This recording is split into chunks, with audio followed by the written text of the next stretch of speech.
ኦሪት ስንል እስራኤላውያን ወይም ደግሞ አይሁድ በዛ ዘመን የነበሩት አይሁድ አሁንም ያሉት አይሁድ በብዛት እንደሚቀበሉት በዋነኝነት ሶስት ዋና ዋና ጉዳዮች በጣም ለአይሁድነትና ለተሂዶ በጣም አንገብጋቢ ጉዳዮች ናቸው።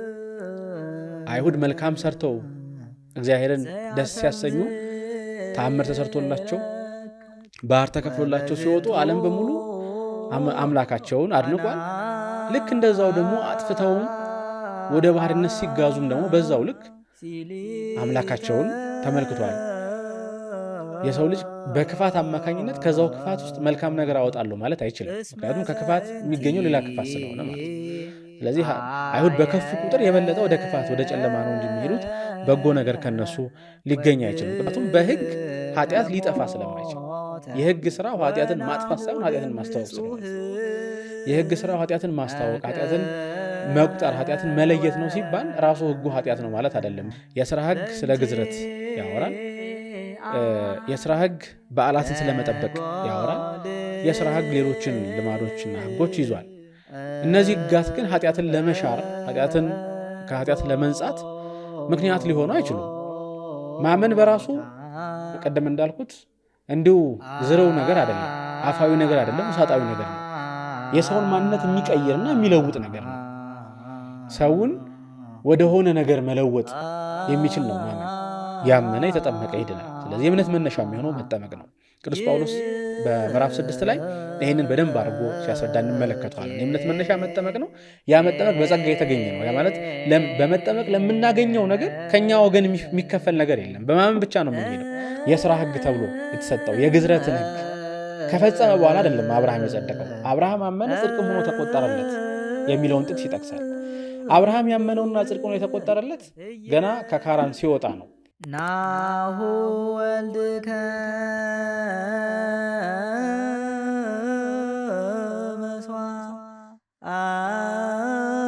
መስዋዕት ዘያሰምዕ። ጤና ይስጥልን፣ እንደምን ሰንብታችኋል? የኤማውስ ተከታታዮች የሮሜ መልእክት ጥናታችንን ዛሬም እንደተለመደው እንቀጥላለን። እግዚአብሔር አምላክ ለሁላችንም አስተዋይ ልቦናን ያድልን።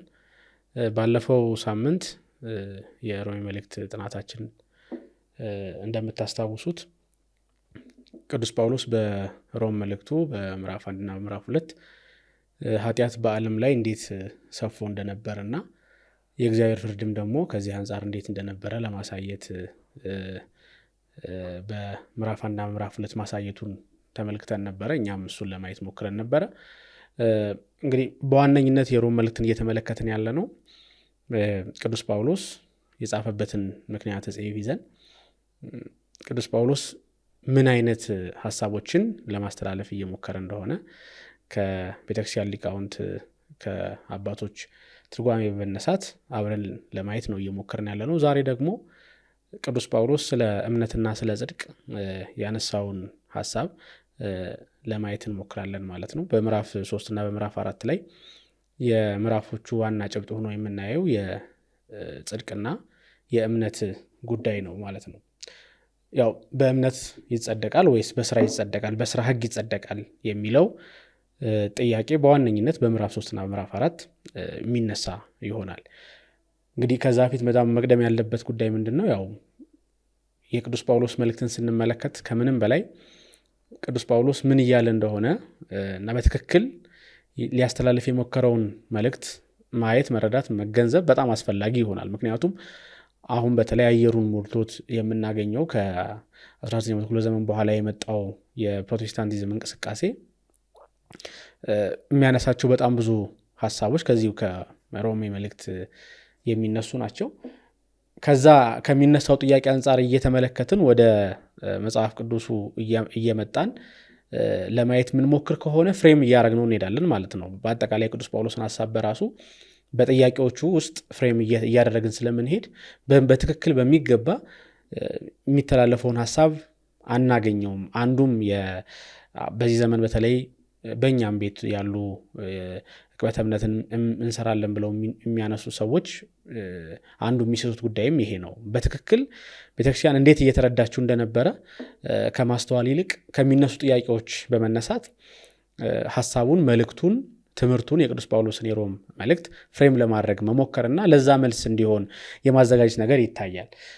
ቴክስቱን ስንመለከተው ጽሑፉን ስንመለከተው መልእክቱን ስናነበው ከዛ ደግሞ የቀደሙ አባቶች በትርጓሜ ያነሷቸውን ሐሳቦች ግን ስንመለከት ጉዳዩ ትንሽ አሁን ካለው የክርክር አጀንዳ ርቆ እናገኘዋለን እና በጣም አስገራሚም ይሆናል። በነገራችን ላይ እንዲህ አይነቱን ነገር ማየት በጣም አስገራሚ ነው። ምክንያቱም አየር ሙድሩን በሙሉ የተሳሳተ ጥያቄና የተሳሳተ ማብራሪያ በሞላበት ጊዜ ወደ ውስጥ ወደ ራሳችን ተመልክተን ሐሳቦቹን ስናያቸው የተለየ እይታ ኑረው ስናገኛቸው በጣም በመገረም ልናያቸው እንችላለን እና በተቻለ አቅም ወደዚህኛው ሐሳብ ነው የምንመጣ የሚሆነው። ምክንያቱም ጥያቄው የተነሳበትን መንገድ በዚህ ጉዳይ ላይ የሚነሱ ጥያቄዎች ማለት ነው፣ በተለይ ከሮም መልእክት ጋር በተያያዘ የሚነሱ ሐሳቦች በራሳቸው መጀመሪያ ጥያቄዎቹ በትክክል መጠየቅ የሚገባቸው አልነበሩም። ሐሳቡን በትክክል ቢረዳው ጠያቂው የሚጠየቁ ሐሳቦች አይደሉም። ያ ማለት ቀጥታ የሚነሱ ጥያቄዎችን የሚመለከት ሐሳብ አይደለም እያነሳ ያለው ቅዱስ ጳውሎስ። መልስ ብለን የምንሰጣቸው መልሶች ያን ያክል ደግሞ በትክክል የቅዱስ ጳውሎስንና ቤተክርስቲያንን በዛ ጉዳይ ላይ ያላትን መረዳትም የሚያሳዩ አይደሉም።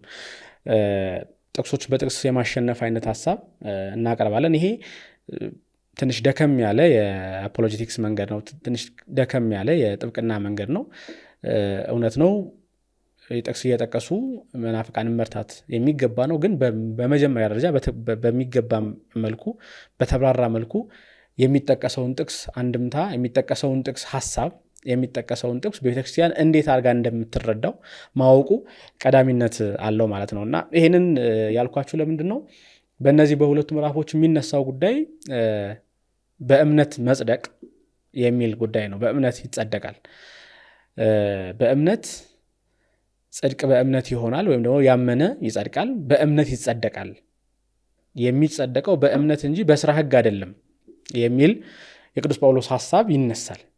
አሁን ይህንን ሐሳብ ቀጥታ አብዛኛውን ጊዜ በተለይ በመናፍቃኑ በኩል ሲነሳ ይሄ ሐሳብ ቀጥታ ጽድቅ የሚለውም ሐሳብ በትክክል ባልተብራራበት መልኩ ራሳቸው ፍሬም ባረጉት መልኩ ጽድቅ ተብሎ ይወሰዳል። ከዛ ደግሞ እንደገና በስራ ሕግ የሚለውንም ሐሳብ እንደዚሁ መልካም ስራ በጎ ስራ ማድረግን አድርገው ስለሚወስዱት በዛው ፍሬም ተደርጎ በእምነት ነው የሚጸደቀው ወይስ በስራ ነው የሚጸደቀው የሚል ክርክር ውስጥ እንድንገባ ያደርገናል። ግን የቅዱስ ጳውሎስ ሐሳብ ከዚህ ጋር የሚገናኝ ሐሳብ አይደለም። ቅዱስ ጳውሎስ እያስረዳ የመጣው በምዕራፍ 1 እና በምዕራፍ 2 እንደተመለከት ነው። እንግዲህ ሁለቱም ክርስቲያኖች ሆነዋል። ከአይሁድነት ከይሁዲ ከተሂዶ ወደ ክርስትና የመጣ አንድ አካል አለ። ሁለተኛው አካል ደግሞ ከአረማዊነት ከአረሚነት ወደ ክርስትና የመጣ አካል ነው። እነዚህ ሁለቱም በአንድነት በክርስቶስ ተጠምቀዋል፣ ክርስቲያኖች ሆነዋል። ግን ከአይሁድነት ወደ ክርስትና የመጣው መልቀቅ የማይፈልጋቸው በጣም ብዙ ሐሳቦች አሉ፣ በጣም ብዙ ስርዓቶች አሉ፣ ልምዶች አሉ።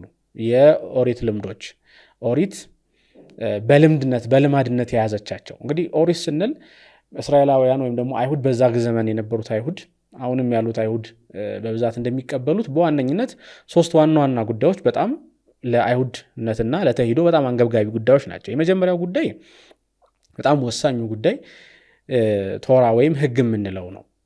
በሙሴ አማካኝነት ለአይሁድ የተሰጠ ለቤተ እስራኤል የተሰጠ ሕግ ማለት ነው። ስለዚህ ይሄንን መያዝ በጣም አስፈላጊ ነው፣ አንገብጋቢ ጉዳይም ነው። ይሄ መነካት የለበትም። ይሄ የኛና የኛ ነው ብለው ያምናሉ አይሁድ። ሁለተኛው የአብርሃም ልጅነታቸው ነው። የአብርሃም ልጅ መባላቸው በአብርሃም ልጅነት ያገኙት ክብርን ደግሞ እንደዚሁ አይሁድ ለመደራደሪያነት የሚያቀርቡት አይደለም፣ የሚመኩበት ነው። ለአይሁድነትም ያበቃቸው እሱ ነው።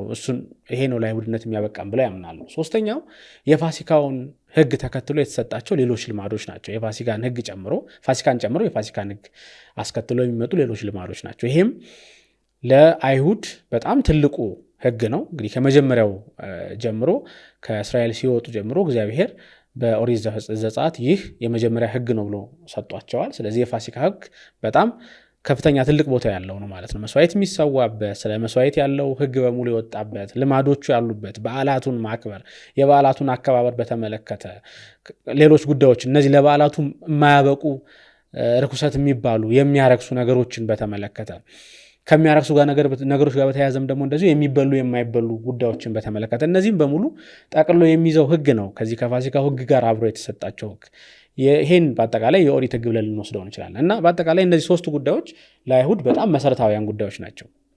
እነዚህ ሶስት ነገሮች ከሌሉ አይሁድን አይሁድ ብለን ልንጠራቸው አንችልም በእነሱ አስተሳሰብ።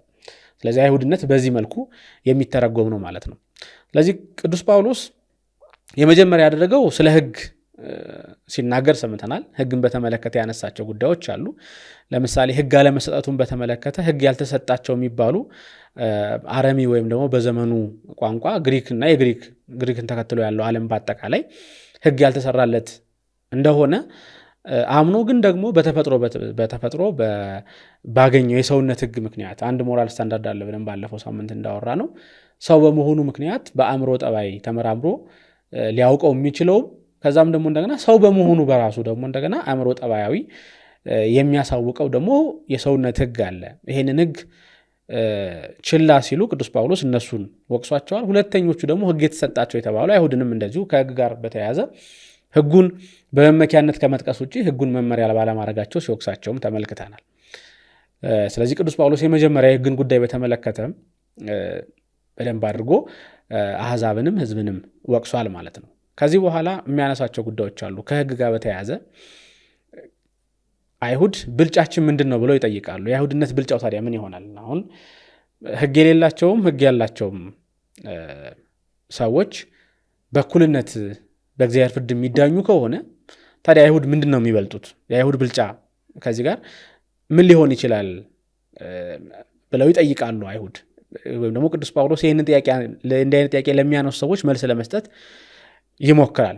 አይሁድ ብልጫ ያላቸው ግን እግዚአብሔር ባዘጋጀውና ባቀደው መንገድ መሰረት ከተመለከት ነው የአይሁድ ብልጫ ሰዎችን በሙሉ ወደ እግዚአብሔር መጥራት ነበረ። መጻሕፍት ተሰጧቸዋል። መጻሕፍት በሙሉ እነሱ ተጽፈዋል። ነቢያት አሏቸው። ዓለም በሙሉ ወደ እግዚአብሔር እንዲጠራ የእግዚአብሔር የጥሪ መሳሪያ ሆነው ለማገልገል ነበረ አይሁድ የተዘጋጁ የተጠሩት። ይህንን በብዙ መንገድ ልንረዳው እንችላለን። አሁንም በቤተክርስቲያን ባለው አገልግሎት ውስጥ ያሉ የትኛውም የቤተክርስቲያን የአገልግሎት ሚና በሙሉ ሰዎችን ወደ እግዚአብሔር ለመጥራት የተሰጠ እንጂ ስልጣን አይደለም። ስልጣን ሊሆን አይችልም። ስልጣን ከተባለም ስልጣኑ የአገልግሎት ስልጣን ነው እንጂ የሚሆነው በሰዎች ላይ የገዥነት ስልጣን ሊሆን አይችልም።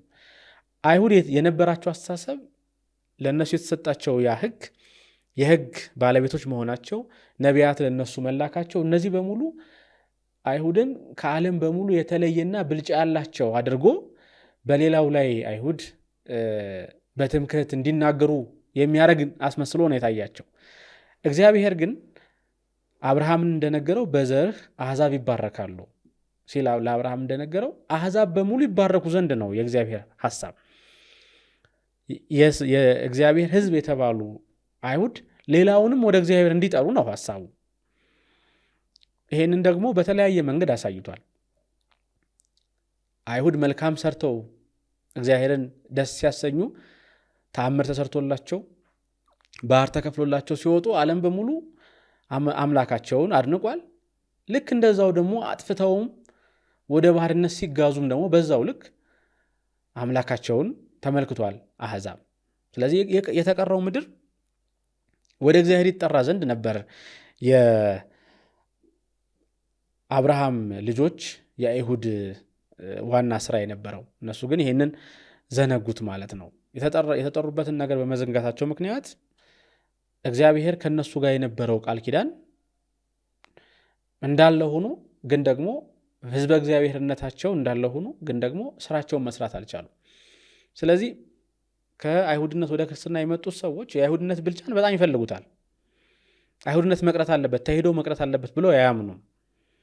ከማንም ከየትም ቦታ እንደመጣና በጥምቀት ክርስቲያን እንደተባለ እንደ አንድ አረሚ እኩል ክርስቲያን ልንባል ይገባናል የሚል ጥያቄ ነው ከገላትያ ጀምሮ የቅዱስ ጳውሎስን ትኩረት የሳበው። ቅዱስ ጳውሎስን በገላትያ ሐዋርያ አይደለም ብለው እስከ መናገር ድረስ የደረሱት ከክርስቶስ ጋር አልነበረም፣ ክርስቶስን አያውቀውም፣ አልተማረም የሚሉ ጥያቄዎችን እንዲነሱበት ያደረገው ከአይሁድ ወገን የመጡ ክርስቲያኖች ቅዱስ ጳውሎስ አይሁድነትንና የአይሁድን ሕግ በሙሉ ገለል አድርጓል፣ ረግጧል፣ አቃሏል፣ ከአሕዛብ እኩል አድርጎናል የሚል ሐሳብ ስላላቸው። ስለዚህ ብልጫ አለን ብለው የሚያስቡትን አይሁድን ቅዱስ ጳውሎስ ብልጫ እንደሌላቸው ይነግራቸዋል። ብልጫ አይደለም የተሰጣቸው፣ ብልጫ ሳይሆን ወደ እግዚአብሔር ሰዎችን ይጠሩ ዘንድ የተሰጣቸው ነው። አሁንም ግን አይሁድ ጥያቄ አላቸው። ምክንያቱም ቃል ኪዳን ተገብቶልናል ብለው ያምናሉ። ስለዚህ ይሄ ቃል ኪዳን እኛ እንኳን በኃጢአት ብንወድቅ እግዚአብሔር ግን ለቃል ኪዳኑ ታማኝ ነው። ስለዚህ ለቃል ኪዳኑ ሲል እግዚአብሔር ያንን ታማኝነቱን በእኛ ዘንድ ይገልጻል የሚል ሐሳብን ያነሳሉ። ቅዱስ ጳውሎስ ለዚህም ሐሳብ መልስ ይሰጣል። የቅዱስ ጳውሎስ ሐሳብ ምንድን ነው? ለዚህ እግዚአብሔር አዎ ጻድቅ ነው፣ አዎ ቃል ኪዳኑን ይጠብቃል።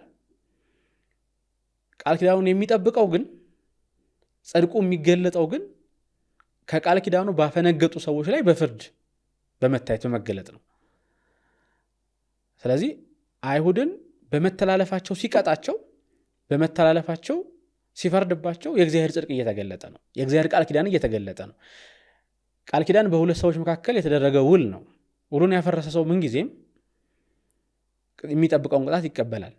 በውሉ ጸንቶ ያለው ሰው ምንጊዜም ውሉን ጠብቆ ስለሚቆይ የውሉ ባለቤት መባል አለበት። እግዚአብሔር የውሉ ባለቤት ነው፣ የቃል ኪዳኑ ባለቤት ነው። ምንጊዜም እሱ ቃል ኪዳኑን ጠብቆ ኖሯል። ነገር ግን ተላልፈው ሲገኙ ምንጊዜም ቅጣት ይጠበቅባቸዋል። ይህንን በተለይ ቅዱስ ጳውሎስም ከዳዊትን ለዚህ አንስቶ ይናገራል። ለምሳሌ በዳዊት ላይ የእግዚአብሔር ፍትሕ ርት የሆነችው ፍርድ ተገልጣለች። ዳዊት ከእግዚአብሔር ጋር ተማምሏል፣ መሐላ ያለው ነው። እንደ ዳዊት አይነት ሰው አላገኘሁም ብሎ መስክሮለታል እግዚአብሔር። ዳዊትን የመሰለ እንደ ልቤ የተባለ የእግዚአብሔር ባለሟል ግን ባጠፋ ጊዜና ከቤርሳቤ የዕለት ጽንስ በቤርሳቤ ላይ ባኖረ ጊዜ ግን እግዚአብሔር ዳዊትን ቀጣው። ስለዚህ በዳዊት እና በእግዚአብሔር መካከል ያለው ቃል ኪዳን ዳዊትን ሲያጠፋ ከቅጣት አላዳነውም። እንደ ቅጣት ከቤርሳቤ በዛ በዝሙት የተገኘ የመጀመሪያው ልጅ እንዲሞትበት ሆነ። ስለዚህ የእግዚአብሔር ፍርድ በልጁ በኩል አለፈለት ማለት ነው። ይሄንን ያውቃሉ አይሁድ። ስለዚህ አይሁድ በቃል ኪዳን ከእግዚአብሔር ጋር አለም ቢሉም ቃል ኪዳኑን ስላፈረሱ ግን ፍርድ እንደማይቀርላቸው ቅዱስ ጳውሎስ ይናገራል ማለት ነው። አይሁድ ምንድን ነው የሚሉት? እኛ ምንም እንኳን እነዚህን ጥቅሶች ተመልከቷቸው እናንተ በምዕራፍ 3 ከቁጥር 1 እስከ 8 ያሉትን ጥቅሶች እናንተ ተመልከቷቸው። እግዚአብሔር ምንጊዜም ቃል ኪዳንን የሚጠብቅ ከሆነ በፍትሕ በርት የእግዚአብሔር ጽድቅ የሚገለጥ ከሆነ ሲፈርድ በፈራጅነቱ የእግዚአብሔር ጽድቅ የሚገለጥ ከሆነ በዛው ልክ ደግሞ በርኅራኄው እግዚአብሔር ፍርድ ይገለጣልና ምንም እንኳን የእግዚአብሔርን ቸርነት ማግኘት የማይገባቸው ኃጢአተኞች እንኳን ቢሆኑ እስራኤላውያን ስለ ቃል ኪዳኑ ሲል በጽድቅ በቸርነት በጸጋ እግዚአብሔር ይቅር ይላቸዋል አይሁድን ብለውም አሁን መከራከሪያ አድርገው ያቀርባሉ አይሁድ። ለዚህም በቁጥር 8 ኃጢአት ብንሰራ ምሕረቱ ይበዛል ብለው ቅዱስ ጳውሎስ ያነሳል። ኃጢአት ብንሰራ ምሕረቱ ይበዛል ብለው የሚያምኑ አይሁድ ናቸው። የእግዚአብሔር ምሕረት ይገለጽ ዘንድ በሰው ልጅ ያለች ኃጢአት ስትበዛ የበለጠ የእግዚአብሔር ምሕረት ይገለጣል የሚል ሐሳብ ቅዱስ ጳውሎስ አለው። ቅዱስ ጳውሎስ የሚያስተምረው እንዲህ አይነቱን ሐሳብ ነው ብለው ያነሳሉ። ቅዱስ ጳውሎስም በዚህ ተችተውታል። እሱም እንዲህ ብለን የምንናገር ይመስላቸዋሉ ብሎም ተችቷቸዋል። ቅዱስ ጴጥሮስም እንደዚሁ ያልተማሩና የማይጸኑ ሰዎች ለገዛ ጥፋታቸው የሚያጣምሟቸው ለመረዳት የሚያስቸግሩ አንዳንድ ነገሮች አሉ ብሎ በሁለተኛ ጴጥሮስ ምዕራፍ 3 ቁጥር 16 ላይ ስለ ቅዱስ ጳውሎስ ትምህርት ገልጿል። ያልተማሩ ሰዎችና ያልገባቸው ሰዎች የሚያጣምሟቸው ብሎ የገለጸው አንዱ ጉዳይ ይሄ ነው። ቅዱስ ጳውሎስ በኃጢአት ምክንያት የእግዚአብሔር ቸርነት እንዴት እንደተገለጸች ያሳየበትን መንገድ አይሁድ ለራሳቸው ወስደው ኃጢአት እየሰራ አይሁዳዊ ስላለው ቸርነት ስለ የሕግ ባለቤት በመሆኑ ብቻ አይሁዳዊ በተሻለ ሁኔታ የእግዚአብሔር ምሕረትን ያገኛል፣ ስለዚህ ኃጢአት የበለጠ ሲበዛ ምሕረት ይገኛል ወደሚል ሐሳብ ቀይረው ለማየት ሞክረው ነበረ። ነገር ግን ይሄ ትክክል አይደለም። ምክንያቱም ከክፋት ምን ጊዜም ጥሩ ነገር አይገኝም። ምንም እንኳን ከክፋት ጥሩ ነገር የማይገኘው ለሰው ቢሆንም ቅሉ እግዚአብሔር ግን በጣም ከከፋው ነገርም ቢሆን የቸርነትን ስራ መስራት ልማዱ ነው። ምክንያቱም ከክፋት ጋር እግዚአብሔር አይተባበርም በባህሪው ክፋት ስለማይስማማው። ያ ማለት ግን ክፋትን ይወዳል ማለት አይደለም። እግዚአብሔር ክፋትን ስለማይወድ ከክፋት የሚመለሱትን በሙሉ በበለጠ ክብር ያከብራቸዋል። የሰው ልጅ በክፋት አማካኝነት ከዛው ክፋት ውስጥ መልካም ነገር አወጣለሁ ማለት አይችልም። ምክንያቱም ከክፋት የሚገኘው ሌላ ክፋት ስለሆነ ማለት ነው። ስለዚህ አይሁድ በከፉ ቁጥር የበለጠ ወደ ክፋት ወደ ጨለማ ነው እንጂ የሚሄዱት በጎ ነገር ከነሱ ሊገኝ አይችልም። ቅዱስ ጳውሎስ ይህን የመሳሰለውን ሐሳብ የበለጠ ሲያስረዳቸው ይመጣና ቀጥሎ የሚያመጣው ምንድነው? በቁጥር 9 ላይ በምዕራፍ ቁጥር 9 ላይ አይሁድም የግሪክ ሰዎችም ሁሉ ከኃጢአት በታች እንደሆኑ አስቀድመን ከሰናል ይላል። በምዕራፍ 1 እና ምዕራፍ 2 እንዳሳየው አይሁድም የግሪክ ሰዎችም በአጠቃላይ ዓለም በሙሉ በኃጢአት ውስጥ የወደቀ ነው። የአይሁድ ከግሪክ ሰዎች የተለየ ማንነት የላቸው። በኃጢአት በመውደቅ ደረጃ ሁሉም እኩል በኃጢአት ወድቀዋል። ኩሉ አረ ወህቡር አለወ ቅዱስ ዳዊት እንዳለው የቅዱስ ዳዊትን መዝሙር ይጠቅሳል ደጋግሞ ከዚህ በኋላ ቅዱስ ጳውሎስ። ሁሉም ተባብረው ኃጢአት ሰርተዋል፣ ከኃጢአት በታች ሆነዋል።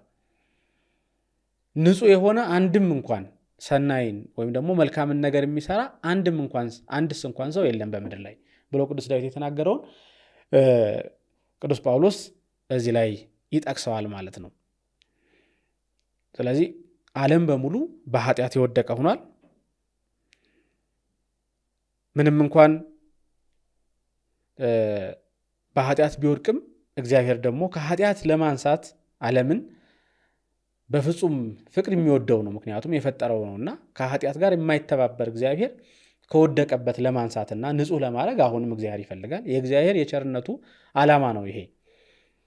ስለዚህ ቅዱስ ጳውሎስ ወደዚህ የቸርነቱ ዓላማ ሊያደርሳቸው ይሞክራል ማለት ነው። እንግዲህ እስካሁን ድረስ መደላደሉን ለማየት እየሞከርን ነው ማለት ነው። ስለዚህ በምን መልኩ ነው ታዲያ ልንጸድቅ የምንችለው? ዓለም በሙሉ ኃጢአት ሰርቷል። እንዲሁም ከዳዊት መዝሙር 14 ቁጥር 1 እስከ 3 ላይ ያለውን ወይም ደግሞ መዝሙር 50 ቁጥር 1 እስከ 3 ላይ ያለውን ሙሉ ለሙሉ ቅዱስ ጳውሎስ ያመጣዋል። ምክንያቱም በዚህኛው መዝሙር ላይ ቅዱስ ዳዊት በሙሉ የሰውነት ሕዋስ ኃጢአት እንደተሰራ ለማሳየት ይሞክራል። ያ ማለት በሰውነት በሙሉ ኃጢአት ተሰርቷል ማለት ነው። ቅዱስ ጳውሎስ ይህንን ቀጥታ ወስዶ ኃጢአት በሰውነት ላይ ሙሉ እንዴት እንደሰለጠነ ለማሳየት ይሞክራል።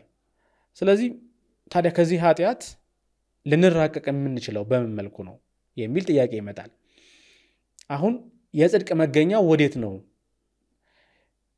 ጽድቅ ከምን ይገኛል የሚለው ጥያቄ የቅዱስ ጳውሎስን ትምህርት የበለጠ ክፍት ለማድረግ ይረዳል። ምክንያቱም ለቅዱስ ጳውሎስ ጽድቅ የሚገኘው ከሕግ ስራ አይደለም። ጽድቅ የሚገኘው ከሕግ አይደለም። ሕግ የተሰጠው ጽድቅን ለማሸነፍ ኃጢአትን ለማሸነፍና ጽድቅ ለመስጠት አይደለም። ሕግ ኃጢአትን አያሸንፈውም። ሕግ ኃጢአትን የበለጠ ያስታውቀዋል። ሕግ ኃጢአትን ያስታውቀዋል ማለት ሕግ በራሱ የሚቆጥረው ኃጢአትን ነው፣ መተላለፍን ነው የሚቆጥረው። መተላለፎቹ ሲቆጠሩ የበለጠ ኃጢአት ይታወቃል ማለት ነው። ሕግ አለ ማለት የበለጠ ኃጢአት ታውቋል፣ ተለይቷል ማለት ነው እንጂ ሕግ ስላለ ኃጢአት ይጠፋል ማለት አይደለም። አይሁድ ሕግ ስላላቸው ከሌላው ዓለም በተለየ ሁኔታ ንጹሐንና ፍጹም የጸደቁ እንደሆኑ ማሰባቸው ትክክል አይደለም ማለት ነው። ምክንያቱም በሕግ ኃጢአት ሊጠፋ ስለማይችል የሕግ ስራው ኃጢአትን ማጥፋት ሳይሆን ኃጢአትን ማስተዋወቅ ስለሆነ የሕግ ስራው ኃጢአትን ማስተዋወቅ፣ ኃጢአትን መቁጠር፣ ኃጢአትን መለየት ነው ሲባል ራሱ ሕጉ ኃጢአት ነው ማለት አይደለም። በምዕራፍ 7 ወደፊት ይህንን ጉዳይ ለብቻው እንመለከተዋለን ከሌሎች ጉዳዮች ጋር አብሮ ስለሚመጣ። ስለዚህ ቅዱስ ጳውሎስ የሕግ ስራ በራሱ ኃጢአትን ማሸነፍ የሚችል አይደለም። የተሰጠ ሕግ በራሱ ይሄ ተካክለን የወደቅንበትን ኃጢአት ከኛ ሊያነሳው የሚችል አይደለም የሚል ትምህርት ነው ይዞላቸው የሚመጣው ማለት ነው። የሕግ ስራ ሲባል ምን ማለት ነው? ቅዱስ ጳውሎስ ከሚያነሳቸው በጣም ብዙ ሕጎች መካከል አንዱ የሕግ ስራ ነው። እስቲ የተወሰኑትን ሕግጋት ለማየት እንሞክር። ቅዱስ ጳውሎስ የሚያነሳቸው ሕግጋት ምን አይነት ሕግጋት ናቸው? ለምሳሌ የመጀመሪያው ምዕራፍ ላይ ያየ ነው። በምዕራፍ 2 ለምሳሌ በምዕራፍ 2 ያየ ነው ለሙሴ የተሰጠው ሕግ አለ። ይሄ የሙሴ ሕግ ተብሎ ይታወቃል። ያለ ሕግ ኃጢአት ያደረገ ሁሉ ያለ ሕግ ደግሞ ይጠፋል ሲባል ያለ ሕግ የሚለው ሐሳብ የሚያመለክተው የተሰጠ ሕግ እንዳለ ነው። ስለዚህ በተሰጠ ሕግ አማካኝነት ኃጢአት የሰራ በሙሉ በተሰጠ ሕግ ኃጢአቱን በመስራቱ ምክንያት ፍርድ ይቀበላል። ይሄ የተሰጠው ሕግ የሙሴ ሕግ ይባላል። ያው ሁላችንም እንደምናውቀው እግዚአብሔር በሙሴ አማካኝነት ለእስራኤላውያን የሰጠው ነው። መልካሙና ክፉን ለይቶ የሚያሳውቅ ነው ማለት ቆጥሮ ኃጢአትን የሚናገር ነው ማለት ነው። አትስራ ስራ ብሎ የሚያዝ ነው። መተላለፍን ማወቅ የሚችሉበት ነው ማለት ነው። ይህንም ባለማድረጉ ሰው ይፈረድበታል። በሮሜ ምዕራፍ 3 ቁጥር 19 ላይ ይህም ተጠቅሶ እንመለከታለን። ሕጉ የተሰጠው በራሱ ወደ ክርስቶስ መሪ ለመሆን ነው። ሮሜ ምዕራፍ 3 ቁጥር 20 ላይ ሕጉ በራሱ ወደ ክርስቶስ የሚመራ መሪ እንዲሆን ተሰጠ እንጂ በራሱ በሕጉ እንዲቀሩ አይሁድ እንዳልተሰጣቸው ቅዱስ ጳውሎስ ይናገራል። አይሁድ ሕጉን ፍጻሜ ያደረጉት እንጂ ከሕጉ በኋላ የሚመጣውን ነገር ማወቅ አልቻሉም። ቅዱስ ጳውሎስ ደግሞ እያላቸው ያለው ከሕጉ በኋላ የሚመጣው ክርስቶስ ነው። ሕጉ በራሱ የሚመራው ወደ ክርስቶስ ነው። መርቶ ያደረሰው ወደ ክርስቶስ ነው። እውነትም የሕጉ ባለቤት ሲመጣ የበለጠ ሕጉን አጸናው። እንዲሁም የበለጠ ከፍ ባለ ሕግጋት ሕጉን የበለጠ ሲያጸናው እንመለከታለን። ይሄ በተለይ በተራራው ላይ ስብከት በቅዱስ ማቴዎስ ወንጌል ላይ የበለጠ እናገኘዋለን። ሁለተኛው በቅዱስ ጳውሎስ የሮም መልእክት ላይ ሌላው ሕግ ተብሎ ሲጠቀስ የምናገኘው ሕግ ጠባያዊ ያልነው በምዕራፍ 2 ቁጥር 14 እስከ 15 ባለው ላይ የምናገኘው ሕግ የሌላቸው አሕዛብ የባህሪያቸው የሆነ ሕግ ብሎ የገለጸው ቅዱስ ጳውሎስ አሕዛብ በባህሪ በሆነ ሕግ ይቀጣሉ ያላቸው የባህሪ ሕግ የተባለው ሕግ ጠባያዊ ነው። ሰው በመሆኑ ምክንያት የሰው ልጅ የሚያውቀው ክፉን ከደግ መለየት ማለት ነው። ይሄንም ቅዱስ ጳውሎስ ሕግ ብሎ ሲጠራው እንመለከታለን። ሶስተኛው የሥራ ሕግ ነው። ይህ ሕግ ሁለት ነገሮችን አብሮ ይይዛል። አንደኛው ሕግ ጠባያዊም አለው፣ ከዛ ደግሞ የሙሴ ሕግም አለው። ሁለቱ አንድ ላይ የሆኑና ሶስተኛ ግን ነገር የሚጨምረው ምንድነው? ልማዳትን ይጨምራል። ያ ማለት ከፋሲካው መከበር ከፋሲካው ሕግ ጋር ተያይዞ በቤተ መቅደስ የተሰጡ ከዛም ደግሞ ለተራው ሕዝብ የተሰጡ በጣም ብዙ ልማዶች አሉ። በዓላት አሉ፣ የበዓላት አከባበሮች አሉ፣ የመንጻት የአለመንጻት ስርዓቶች አሉ፣ የግዝረት ስርዓት። እነዚህም በሙሉ እዚህ የሕግ ስራ ውስጥ ነው የምንከታቸው። በሮም መልእክት ምዕራፍ 3 ቁጥር 27 ላይ በስራ ሕግ ወይም ደግሞ በሕግ ስራ ብሎ የተናገረው ቅዱስ ጳውሎስ የስራ ሕግ ብሎ የገለጸው ይህንን መሰል ሕግ ነው። አሁን እያነሳን የነበረው እንዲህ አይነቱን ሕግ ነው። በስራ ሕግ ነው የሚጸደቀው ወይስ በእምነት ነው የሚጸደቀው ብሎ ቅዱስ ጳውሎስ የሚያነሳው ማለት ነው። ስለዚህ የስራ ሕግ ሲል ቅዱስ ጳውሎስ እያነሳ ያለው መልካም ነገር ስለማድረግ ስላለማድረጉ ብቻ ሳይሆን ቅዱስ ጳውሎስ እያነሳ ያለው ግዝረትን የመሳሰሉ በዓላትን ማክበር የመሳሰሉ እነዚህን የመሳሰሉ ጉዳዮችን ነው ቅዱስ ጳውሎስ ለማንሳት ሲሞክር የምንመለከተው። ሌላው የእምነት ሕግ ነው። ምዕራፍ 3 ቁጥር 27 ላይ የምናገኘው በእምነት ሕግ የሚለው ይህ ደግሞ በክርስቶስ ላይ ባለን እምነት ማለት ነው። ከእግዚአብሔር ጋር መተባበርን የሚያሳይ ነው። የእምነት ሕግ ማለት ስለ እምነት ስንተረጉም አብረን የምናገኘው ነው። እምነት በራሱ አፋዊ ጉዳይ አይደለም፣ ውስጣዊ ጉዳይ ነው። ከዛ ደግሞ እንደገና ትብብር ያለውና በተግባር የሚገለጥ ጉዳይ ነው። ስለዚህ በዚህ የሚገለጠውን ነገር የእምነት ሕግ ብሎ ቅዱስ ጳውሎስ ሲጠራው እንመለከታለን። ሌላው የኃጢአት ሕግ ነው። ይህን ወደፊት በምዕራፍ 7ም እናገኘዋለን። ይህ በሰውነታችን የሚነሱ ፍቶታት እኩያትን ፍቶት በአጠቃላይ ፈቲሁን በአጠቃላይ ቅዱስ ጳውሎስ የኃጢአት ሕግ እያለ ሲጠራው እንመለከታለን። የመጨረሻው የመንፈስ ሕግ ብሎ የሚጠራው ነው። ይህ ደግሞ በክርስቶስ አማካኝነት የተሰጠን ሕይወት ነው። ይሄ በክርስቶስ የተሰጠን ሕይወት የመንፈስ ሕግ ይለዋል። የክርስቶስ ሕግ ተብሎ ሊጠቀስ ይችላል። በተለይ በጥምቀት ያገኘነው ልጅነትን የተመለከተ ጉዳይ ነው። በአጠቃላይ ቅዱስ ጳውሎስ እነዚህን ሕግጋትን ነው ሕግ እያለ በሮም መልእክት ሲጠራቸው የምንመለከተው ማለት ነው። ስለዚህ አሁን ወደ አነሳነው ጉዳይ እንምጣና ቅዱስ ጳውሎስ ጥያቄው በምን መልኩ ይዳናል ታዲያ ከዚህ ሁሉም ተባብረው ኃጢአት ከሰሩበት እና ከወደቁበት መንገድ በምን ሊድኑ ይችላሉ ብሎ ሲጠይቅ መዳኛ መንገድ የሚሆነው የሥራ ሕግ ሊሆን አይችልም። የሥራ ሕግ ሊሆን አይችልም። ምክንያቱም የሥራ ሕግ ስለ ግዝረት ያወራል። የሥራ ሕግ በዓላትን ስለመጠበቅ ያወራል። የሥራ ሕግ ሌሎችን ልማዶችና ሕጎች ይዟል። እነዚህ ሕጋት ግን ኃጢአትን ለመሻር ከኃጢአት ለመንጻት ምክንያት ሊሆኑ አይችሉም። ኃጢአትን ለማሸነፍ ጉልበት ሊኖራቸው አይችልም። ጉልበት ያለው ሌላ አንድ ማዳን የሚችል ኃይል የግዴታ ያስፈልገዋል የሰው ልጅ ማለት ነው። ስለዚህ ቅዱስ ጳውሎስ ጥንቱንም ጀምሮ ሊያድን የሚችል ማን እንደሆነ የጽድቅ ባለቤት ማን እንደሆነ በተለይ ከነቢያት ትንቢት ለመጥቀስ ሲሞክር እንመለከተዋለን ማለት ነው። ጥቅሱን የሚመጣው ከመዝሙረ ዳዊት ይሆናል። የጽድቅ ባለቤት መዝሙረኛው ዳዊት እንዳለው በእውነትህ ስማኝ በጽድቅህም መልስልኝ ብሎ እንደተናገረው መዝሙረኛው ዳዊት ጽድቅ ያለው የጽድቅ ባለቤት እግዚአብሔር ብቻ ነው። ስለዚህ የጽድቅ ባለቤት ነው ጽድቅን ሊሰጠን የሚችለው እንጂ የተሰጠን ወደ እግዚአብሔር ሊያደርሰን የሚችለው ሕግ ስልጣን ኑሮት ከኃጢአት ሊያድነንና ጽድቅ ሊሰጠን አይችልም ማለት ነው። ስለዚህ ቅዱስ ጳውሎስ ካሁን ድረስ የሮም መልእክትን ሲናገር የመጣው ትንሽ ጨፍገግ ባለ መንገድ ስለ ኃጢአት ሲያወራ መጥቷል። አሁን ከዚህ በኋላ ባለው የበለጠ ስለ ድህነት ለማውራት ይነሳል ማለት ነው። የምንድንበትንም መንገድ ቀድሞ ወደ አስተማረው የወንጌል ኃይልና ወደ ክርስቶስ ይመልሰዋል። ስለዚህ መዳኛውን መንገድ በተመለከተ ሲናገር በኢየሱስ ክርስቶስ ማመን ነው ይላል በቁጥር 22 በቁጥር 26 እና በገላትያ ምዕራፍ 2 ከቁጥር 16 እስከ 20 ላይ የምናገኘው ሐሳብ ነው።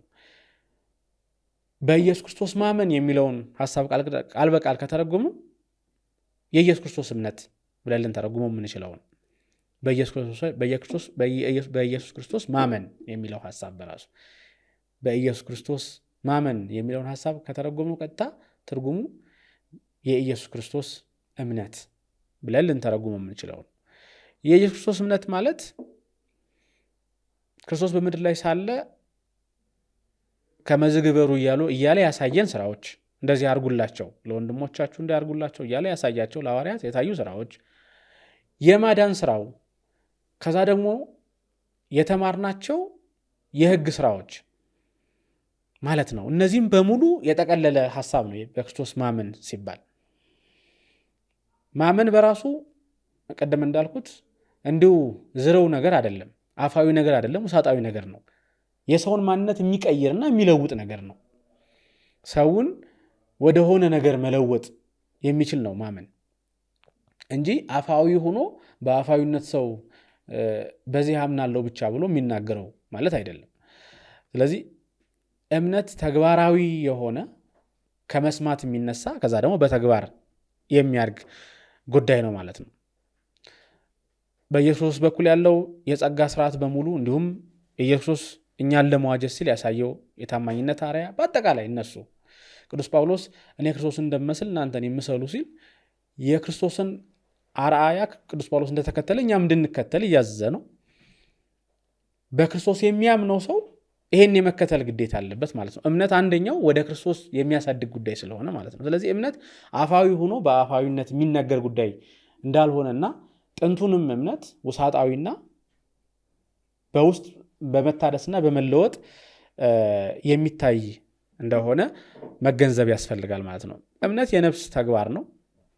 የነፍስ ተግባር ነው ሲባል ስጋን ለይተን እየተናገርን ማለት አይደለም። ግን ደግሞ ውሳጣዊ ማንነት እንደሆነና የመለወጥ ማንነት የመለወጥ ሂደት እንደሆነ ለማሳየት ነው። እምነት የሚጀምረው ከተግባር ወይም ደግሞ በተግባር ከሚገለጥ ነገር ነው። በማመን ሊሆን ይችላል፣ በመናገር በመስማት ሊሆን ይችላል።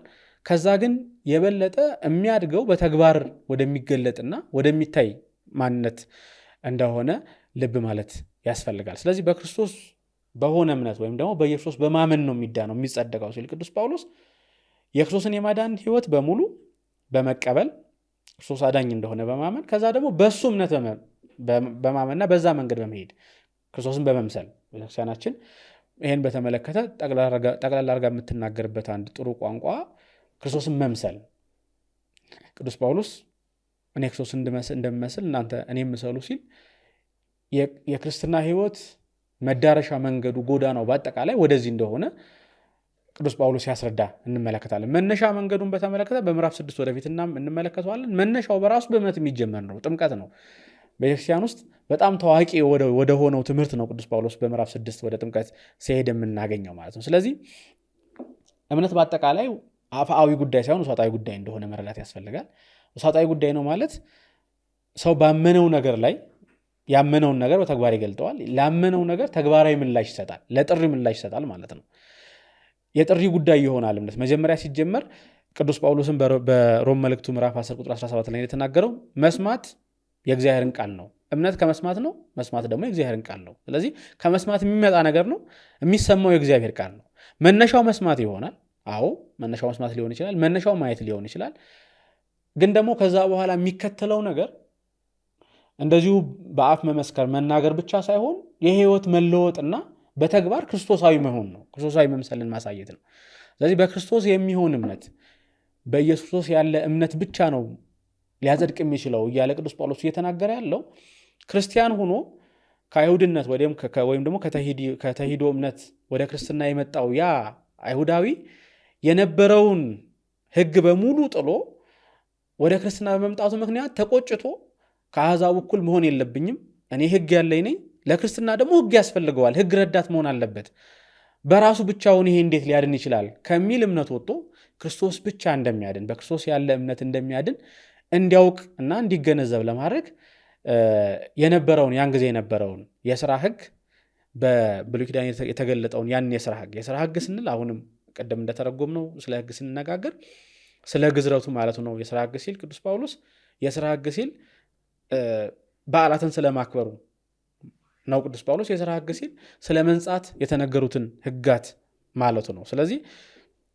እነዚህም በሙሉ በብሉይ ኪዳን የነበሩትን ጉዳዮች በሙሉ በሐዲስ ኪዳን በመንፈስ የተገለጹ ናቸውና ሐዲስ ኪዳን እነዚህም በሙሉ የፈጸመችና ፍጽምት ህግ የሆነች ናትና ክርስቶስ ሲመጣ እነዚህ ሁሉ ህጋት ወደ ፍጽምና ተለውጠዋል አድርገዋልና ክርስቶስን በማመን ብቻ የሚገኘውን እምነት እንዲይዝና ጽድቅ ደግሞ ከዛ ብቻ እንደሚገኝ ለመናገር ይሞክራል። የእምነት መነሻው በማርቆስ ወንጌል ምዕራፍ 16 ቁጥር 16 ላይ ክርስቶስ እንደተናገረው ያመነ የተጠመቀ ይድናል። ስለዚህ የእምነት መነሻ የሚሆነው መጠመቅ ነው።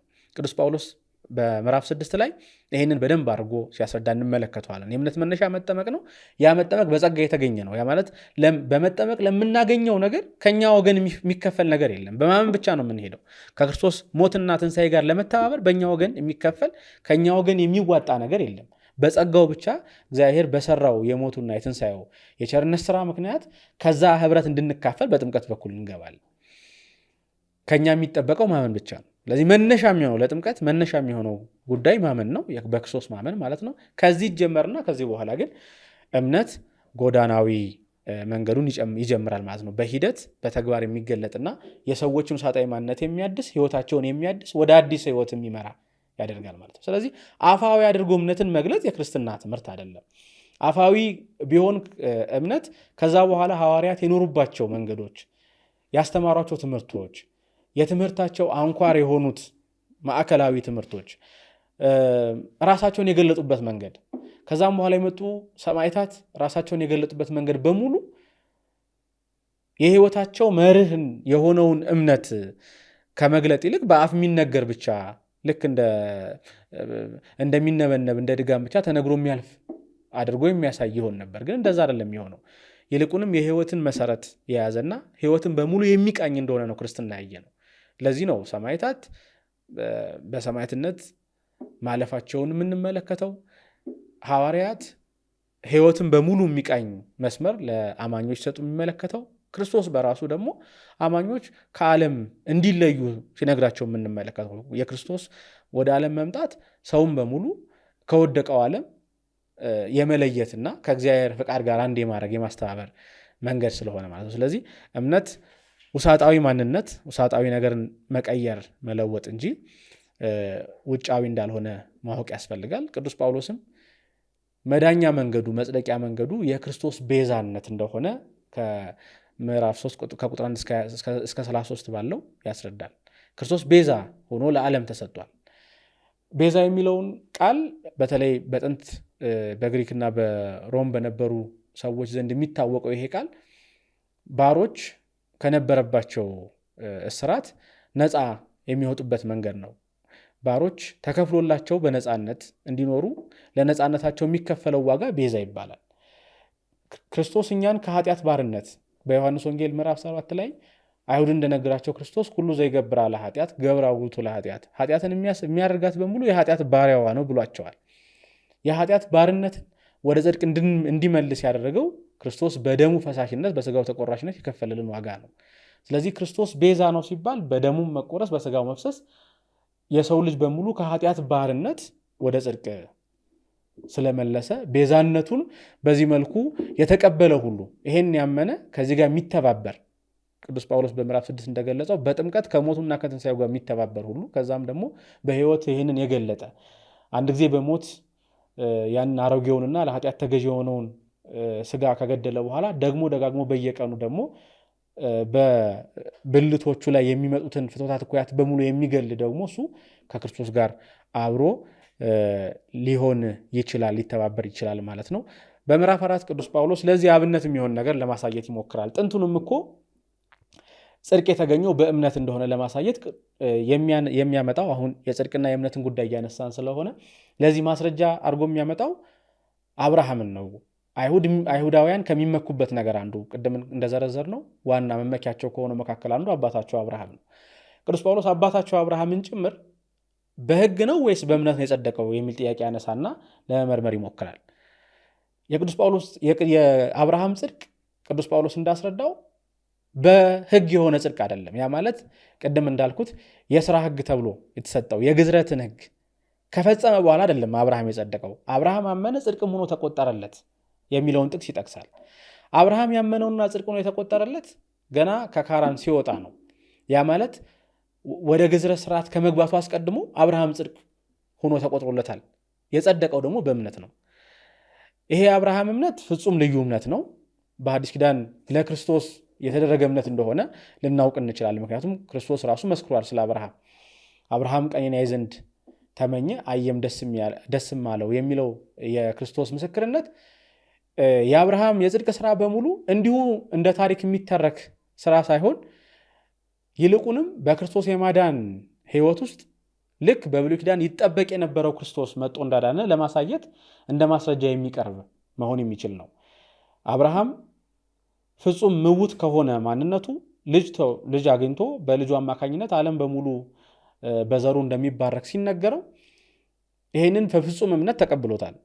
ሚስቱ ሳራ ከአረጀች በኋላ ልጅ ማግኘት እንደምትችል፣ እሱም ከሸመገለ በኋላ ልጅ ማግኘት እንደሚችል፣ እድሜው ከገፋ በኋላ ልጅ ማግኘት እንደሚችል የእግዚአብሔርን ቃል ሰምቶ በፍጹም ልብ አምኖ ተቀብሏል። በዚህም ምክንያት በፍጹም እምነት የተቀበለውን አብርሃምን እግዚአብሔር አምላክ ይሄን እምነቱን ተመልክቶ ጽድቅ ሆኖ ተቆጠረለት ብሎ ሲናገር እንመለከታለን። ስለዚህ አይሁድን ለመከራከሪያ የሚያቀርበው ቅዱስ ጳውሎስ ምንድን ነው? ጥንቱንም አብርሃም አባታችን የጸደቀው በእምነት እንጂ በስራ ሕግ አይደለም። አሁንም ያው በአብርሃም እምነት የምናምን እኛ የምንጸድቀው በስራ ሕግ ሳይሆን በክርስቶስ ላይ ባለን እምነት ነው ብሎ አብርሃምን እንዲሁ በሌጣው የአይሁድ አሁን ላይ ያሉትና የአብርሃም ልጆች ነን የሚሉት በደም የአብርሃም ልጆች ነን ብለው የሚያምኑት የአይሁድ አባት ሳይሆን የክርስቲያኖች አባት እንደሆነ አሁን አብርሃም የክርስቲያኖች አባት ተብሎ ሊጠራ የሚችልና እምነቱም ልክ እንደ ክርስቲያኖች እንደሆነ ቅዱስ ጳውሎስ ያሳያል። ስለዚህ አሁን ለአብርሃም ልጅነት የበቃ የሆነው በክርስቶስ የሚያምን እንጂ በደም በኩል ከአብርሃም ጋር የሚወዳጅ አይደለም። በደም በኩል ከአብርሃም ጋር የሚወዳጀው በሙሉ የአብርሃም ጽድቅ ይደርሰዋል ካልንማ ወደ ሌላ ሳንሄድ ለልጁ ለኤሳው ሳይሆን ለይስሐቅ ብቻ ነበረ ይሄ ጽድቅ የደረሰው። ጥንቱንም ጽድቅ በእምነት ነው ሲል ቅዱስ ጳውሎስ የአብርሃም ልጆች የሆኑ በደም የአብርሃም ልጆች በመሆናቸው ምክንያት የአብርሃምን ጽድቅ ተጋርተናል ብለው የሚያምኑት አይሁድ ከአብርሃም እንኳን ትምህርት እንዳልወሰዱ ለማሳየት ይሞክራል። የመጀመሪያው አብርሃም የጸደቀው በእምነት እንደሆነ ከግዝረት በፊት ወይም ደግሞ ከስራ ሕግ በፊት ቅዱስ ጳውሎስ የስራ ሕግን እየጠቀሰ ነው የሚናገረው። የስራ ሕግ አይደለም የሚያጸድቀው በክርስቶስ ማመን ነው ወይም ደግሞ እምነት ነው እያለ ነው የሚናገረው። የስራ ሕግ ደግሞ ደጋገመ እንደተረጎም ነው እነዚህን ግዝረትን፣ ሰንበታትን ማክበርን የተመለከተው ሕግ ማለት ነው። ስለዚህ ጥንቱንም አብርሃም ጸደቀ የተባለው በእምነት ነው። ከስራው ሕግ በፊት በእምነት መጽደቁን ያሳያል። ያ እምነት በክርስቶስ ላይ ያለ አሁን ቤተክርስቲያን ያላት ክርስቲያኖች ያላቸው እምነት እንደሆነ ያሳያል። በደም የአብርሃም ልጆች በመሆን መጽደቅ ቢቻል ኑሮ በሁለቱ መካከል በኢስማኤልና በይስሐቅ መካከል ያለው ልዩነት ባልተፈጠረ ብሎ ቅዱስ ጳውሎስ ይጠይቃል። ምክንያቱም የጸደቀውና የአብርሃም ልጅ በመሆኑ ሳይሆን የአብርሃምን እምነት በመከተሉ የጸደቀው ይስሐቅ ነው። ኢስማኤል ግን በዚህ በኩል በደም የአብርሃም ልጅ ቢሆን እንኳን ቅሉ የአብርሃምን ጽድቅ አላገኘም። ስለዚህ ክርስቲያኖች የሆኑ ከአይሁድነት ወደ ክርስትና የመጡ ከአሕዛብነት ወደ ክርስትና የመጡ በክርስቶስ አንድ የሆኑበት ዋነኛ ምክንያት በክርስቶስ በማመናቸው ነው። በክርስቶስ ማመናቸው ደግሞ በቂ ነው። በቂ የሚያደርገው ደግሞ ጽድቅ በራሱ የሚገኘው በእምነት ስለሆነ ነው። ይሄ እምነት አሁን ቅዱስ ጳውሎስ ለመከራከሪያነት አይሁድ ላነሳው ሐሳብ መልስ ሲሰጥ እምነት እያለ ጠቀሰው እንጂ ወደ በኋላ በተግባር እንደሚያሳየው በጥምቀት የሚጀመር ከዛ ደግሞ እንደገና ከምዕራፍ 9 ጀምሮ ባሉት ሐሳቦች ደግሞ በተግባር የሚገለጥ ጭምር እንደሆነ ቅዱስ ጳውሎስ ይናገራል ማለት ነው። ስለዚህ በአጠቃላይ የቅዱስ ጳውሎስ የጽድቅ ትምህርት በዚህ በሮም መልእክት ላይ እንደምናየው ከሆነ ጽድቅን በተመለከተ የሚያነሳው ቅዱስ ጳውሎስ መጽደቅ በሕግ ነው ብለው የሚያምኑ ከአይሁድ ወገን የመጡት ክርስቲያኖች እነዚህን ሕጋት በሙሉ ልንተዋቸው አንችልም። ክርስቲያኖች ምንም እንኳን ክርስቲያኖች ብንሆንም እነዚህን ሕጋት ግን ልንተዋቸው አንችልም፣ ምክንያቱም ጽድቅ ከዚህ የሚመጣ ነው ብለው በማመናቸው ነው። ቅዱስ ጳውሎስ ግን የጽድቅ መነሻው በራሱ እምነት እንደሆነ በክርስቶስ ማመን እንደሆነ ይናገራል። በክርስቶስ ማመን ሲባል ግን እንዲሁ አፋዊ ጉዳይ ሳይሆን በተግባር የሕይወት መለወጥ እንደሆነ፣ የሕይወት መለወጡም ደግሞ የሚጀምረው ከጥምቀት እንደሆነ ጥምቀትን አብይና መሰረታዊ ጉዳይ አድርጎ ነው በምዕራፍ 6 የሚያነሳው። እንዲሁም ሁላችሁም ታውቁታላችሁ ብሎ የሚያስበው ምሳሌ ነው የሚያነሳው። በቀደመች ቤተክርስቲያን ሁሉም ሰው ያውቀዋል ነው የሚያስበውን። ያ ማለት የተጠመቀ ሁሉ ከክርስቶስ ሞት ጋር የሚተባበር እንደሆነ ሁሉም ሰው ያውቀዋል። ያ ማለት ቤተክርስቲያን በሙሉ ይሄንን ታውቃለች ማለት ነው፣ ታስተምራለች። እንዲሁም የንዑሰ ክርስቲያን ትምህርት ነው ብሎ ቅዱስ ዮሐንስ አፈወርቅ ይገልጸዋል።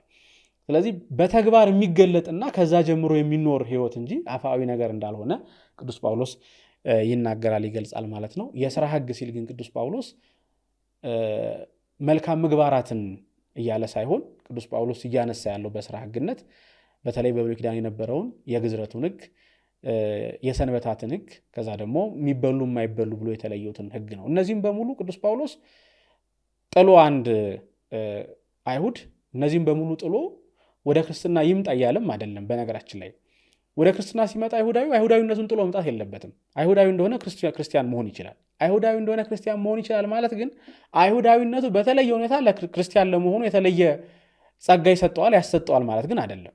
ለምሳሌ የሚበሉ የማይበሉትን ነገሮች በሙሉ ለይቶ የሚያውቅና የሚኖር ሰው እነዚህን በሙሉ እያደረገ ወደ ክርስትና ሊመጣ ይችላል። እነዚህን በሙሉ እያደረገ ወደ ክርስትና ስለመጣ የተለየ ጸጋ የለውም። ከዚህም በኩል ደግሞ ከአሕዛብነት የሚበሉትን የማይበሉትን ያለየ ወንጌል የተሰበከለት ከወንጌል የሚጀምር ደግሞ ወደ ክርስትና ይመጣ ይኖራል። እነዚህም ባለማድረጉም አይቀጣም፣ አይጠየቅበትም። ስለዚህ ቅዱስ ጳውሎስ የትኛውም ክርስቲያን የሆነ በሙሉ ወደ ክርስቶስ ሲመጣ አንድ ሲሆን እነዚህን ነገሮች የተዋቸው እያለ አይደለም፣ አይሁዳዊነት ይቅር እያለ አይደለም። ለዚህም ደጋግሞ ያነሳል፣ እሱም አይሁዳዊ እንደሆነ ያነሳል። ነገር ግን በክርስቶስ አንድ ከሆነ በኋላ አንድ ህብረት ውስጥ አንድ አካልነት ውስጥ ከተጨመረ በኋላ ይህ ሰው መልሶ እንደገና ያንን እየጎተተ የበላይ እንደሆነ ለማሳየት መሞከር የለበትም። ይሄ ለእኛም ትምህርት ይሆናል። ለምሳሌ በኢትዮጵያውያን የኦሪቱን ሕግ አብዛኞቹን የኦሪትን እነዚህ ልማዶችን የሥራ ሕጎችን በሙሉ እንጠብቃቸዋለን። እነዚህ ሕጋትን ስለምንጠብቃቸው ከክርስትና የሚያጎሉን አይሆኑም። እነዚህን ሕጋት እየጠበቅናቸው ወደ ክርስትና መምጣታችን ወይም ደግሞ እነዚህ እንደ ልማዱ ነው መቀመጣቸው ከክርስትና እኛን አያጎሉንም። እነዚህን የማይጠብቁ ሰዎችም ደግሞ ወደ ክርስትና መምጣታቸውን ስናውቅ ለምሳሌ ግብፃውያንን ስንመለከት ሌሎቹንም ክርስቲያኖትን በኦርቶዶክሳውያንነት በአንድ ማህበር የምንሰበሰባቸውን ስንመለከት ደግሞ እነዚህም ባለመጠበቃቸው ከኛ እንደሚያንሱ ማሰብ የለብንም። ይሄንን ካልን እንደ አይሁዳውያኑ መሆናችን ነው ማለት ነው። ቅዱስ ጳውሎስ እኛንም ጭምር ነው የሚከሰል ማለት ነው። ስለዚህ የሚበሉ የማይበሉትን ጉዳዮች እንደ ትልቅ ኢሹ እንደ ትልቅ ክርክር ማቅረብ አይገባም በክርስትና። እነዚህ ጉዳዮች በሙሉ አሁን ልማዶቹ ነዋል፣ ከልማድነት የዘለሉ ስለማይሆኑ ማለት ነው። ቅዱስ ጳውሎስ እነዚህን ጥሎ የመጣውን አይሁዳዊ ይቀበለዋል፣ እነዚህንም ይዞ የመጣውንም አይሁዳዊ ይቀበለዋል። እነዚህ ግን በክርስትና ምንም አይነት አሻራቸውን ሊያሳልፉ አይችሉም። በክርስትና ተጽዕኖ ሊኖራቸው አይገባም። በክርስትና ጸጋ የተለየ ጸጋ አለን ብለን እንድናስብም አይፈልግም ማለት ነው በክርስትና። ይሄንን ይመስላል የቅዱስ ጳውሎስ የጸጋ ትምህርት ማለት ነው። በሚቀጥለው ሳምንት የቅዱስ ጳውሎስን ኃጢአትን በተመለከተ ያለውን ትምህርት ለማየት እንሞክራለን። ወስብሐት ለእግዚአብሔር። ይቆየን። ናሁ ወልድከ